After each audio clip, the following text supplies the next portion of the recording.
When it comes to your yard, reliability matters. Shop with confidence at the Home Depot and get 4th of July savings on Ryobi, the #1 cordless outdoor power brand. It's time to choose your power. Both the Ryobi 18-volt and 40-volt self-propelled mower kits are on special buy for an even lower price of $429 each, was $479. Ryobi's battery platform delivers the power, runtime, and dependability you need to tackle yard work with ease. Shop 4th of July savings on Ryobi outdoor power only at the Home Depot. While supplies last, pricing valid June 25th through July 8th. U.S. only. See store online for details. The deadlines, the pressure, the tension. You may just brush it off as stress, but is your hair, I gotta tell you, it's eating us alive, weakening our very roots, breaking us apart. And the more you stress, the more we slip away. Now please, take a deep breath. There's something you can do. Pantene Abundant and Strong System strengthens your hair against stress, reducing hair loss by 85%. Only the strongest will survive this shedding. Pantene Abundant and Strong.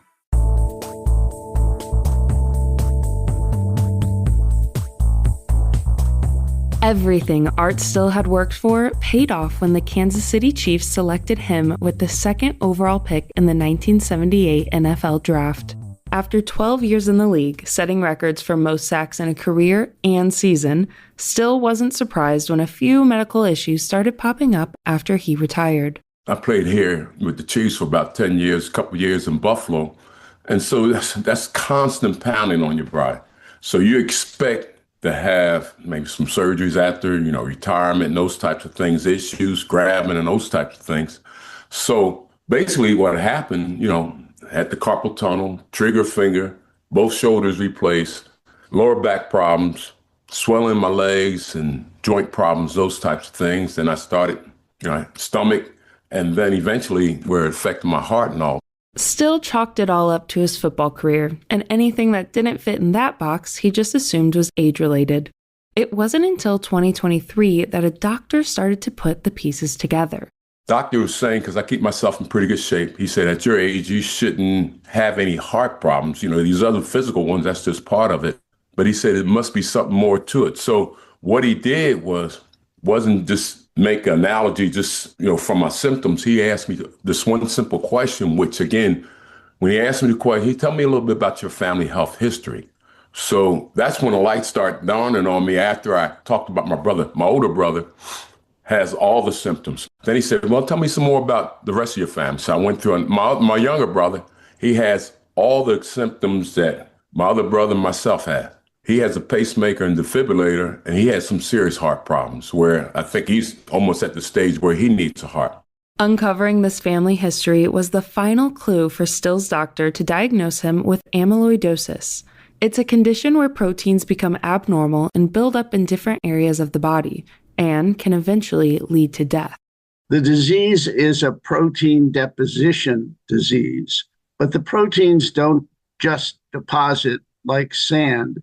What happens is the proteins unfold and they self-assemble into fibrils, which are like little stretches of rope. And the fibrils tend to glom together into deposits in between the cells of specific organs, notably the heart and the kidneys. And those deposits cause the organs to begin to malfunction and also cause the cells of the organs, the microenvironment of the organs, to produce oxidative molecules like hydrogen peroxide that cause oxidative stress. That's Dr. Raymond Comenzo, professor of medicine at Tufts University School of Medicine.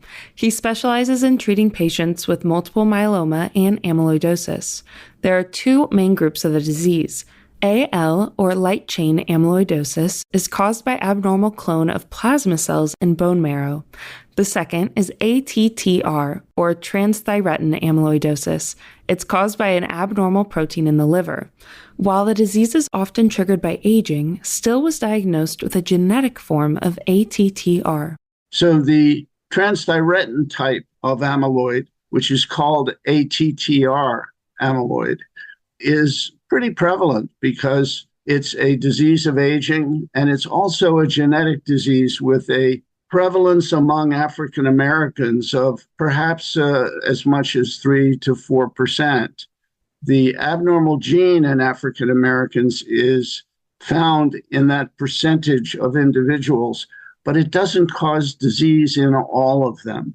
So the penetrance of that genetic abnormality varies. ATTR tends to be less aggressive than AL amyloidosis, which could explain how Still was able to go decades without proper treatment. The symptoms tend to be general, like shortness of breath, loss of appetite, and abnormal heart rhythms. Since many of these are often attributed to other conditions, Comenzo says that getting a proper diagnosis is one of the main challenges for patients. Most patients end up going to 4 or 5 different doctors before they're diagnosed because they come in with a symptom that's associated with pretty garden variety heart disease, and therefore they're going to be viewed as having heart disease of a standard type, and the diagnostic process can be slowed down as a result. He also notes that once patients finally get the right diagnosis, getting in to see a specialist is a whole other issue.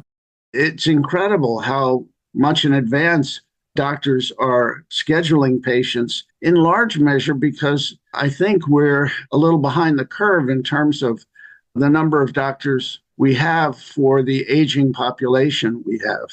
Thankfully, there are a number of organizations working to help patients with amyloidosis find and access proper care. As Still began to tackle his own treatment journey, it became more clear just how many of his relatives had unknowingly been impacted by amyloidosis. Still realized this disease needed more awareness, especially in the African American communities around the country.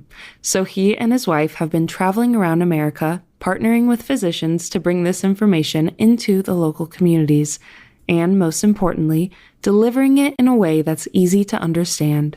You know, when you're going in the community and you got doctors coming in, these PhDs, doctorate degrees, their wording is much different than within the community and all. And it's not to say who's better than what. It's just the environment and all too. So usually the doctors and all the physicians we work with, they talk at a level and we sit down. We don't stand up and lecture. We sit down as a group. And again, we don't use over 2-syllable words. We don't use medical terms, pharmaceutical terminology and all, just real simple language you can understand. While these outreach programs are focused on amyloidosis, Still make sure to also hit on general health knowledge like knowing your family history and the value of genetic testing. In many of these communities, Still sees the same hesitancy he also grew up with. I'm from Camden, New Jersey, from the projects and all, and all that kind of permeates and all too, as far as my mind, because doctors had a bad name too, the physicians and all. Then you had pharmaceutical companies. It's almost like the genetic thing, the mindset goes back in the day. And so that's why, you know, with us now, and even myself, up until maybe 2 or 3 years ago, genetic testing I wouldn't mess with it at all. If it wasn't for Dr. Ferdinand, no telling where I would be right now. Maybe I might have the pacemaker and defibrillator, or maybe I had a heart transplant now. Through getting tested, Still was able to find this genetic mutation that not only affects him, but could have similar consequences for the rest of his family. And though there isn't a cure for amyloidosis, there are medications that can stop the disease progression. There are 2 types of medicines. One type is a stabilizer. So as I said, the transthyretin molecule has 4 leaves, like a 4-leaf clover, and the stabilizer puts itself in a particular spot that reduces the risk of dissociation. So it maintains the 4-molecule structure of transthyretin, preventing the accumulation of the single monomers that would then misfold and become amyloid. So the stabilizers markedly slow down the process. The second type of medication is called a suppressor or silencer. What that does is it goes to the major source of transthyretin in the body, which is the liver. And it is a silencer of liver cell production of transthyretin. So it turns off the factory for transthyretin. And that also is very effective at reducing the concentration of monomer, preventing fibrils from forming, and enabling the patient to stabilize. These drugs work effectively to markedly reduce the progression of the disease. And because of that, the earlier the patient is diagnosed, the better the outcome. Stopping the production of an entire type of protein sounds scary, but Comenzo says the biggest effect it can cause is a vitamin A deficiency. The good news is that this can be easily fixed by adding in a vitamin A supplement. While both types of drugs slow the disease progression, Comenzo says it's often left up to patient preference for which medication they choose. Silencers can be given once every 3 months. So a simple injection under the skin like insulin once every 3 months is effective treatment, so you don't have to remember to take a pill every day. The long-term use of either of these types of medicines is just revealing the side effects because they haven't all been around that long.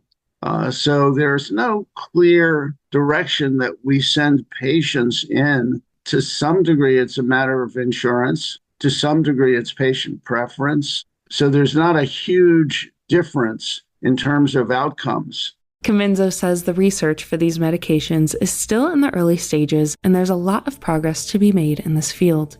You can find more information about Dr. Raymond Comenzo, Art Still, and all of our guests on our website, ingoodhealthpodcast.org. For more behind the scenes, follow In Good Health Pod on Facebook, Instagram, and X. Our executive producer is Amira Zaveri. I'm Kristen Farrah.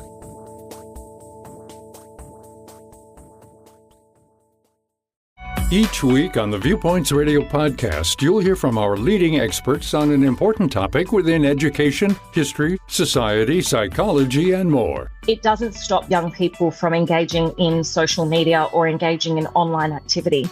All it does is push what we already know is happening to a location that we can't monitor as quickly and clearly. Viewpoints Radio podcast is produced by our team of award-winning journalists. Subscribe today by searching Viewpoints Radio wherever you listen to podcasts.